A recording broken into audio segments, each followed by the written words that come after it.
la tragedia di vedere i pascoli alpini, i nostri pascoli delle malghe abbandonati e non aver più la caseificazione, l'alpeggio e queste robe, direi che va contro un tema economico, identitario, ambientale. Una tragedia che si concretizzerà già questa primavera, dove sarebbero già una decina le malghe sull'altopiano e un paio sul massiccio del Grappa a serio rischio riapertura. Due motivi che lascerebbero in pianura mandrie e malgari: l'aumento degli affitti da parte dei proprietari e investimenti importanti per la messa a norma dei caseifici d'altura. A lanciare l'allarme già la scorsa settimana l'Associazione degli allevatori veneti, che chiedeva alle ULSS maggiore comprensione.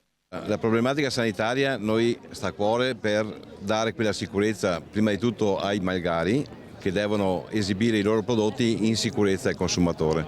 Chiaro che gli investimenti devono essere fatti dai proprietari delle malghe.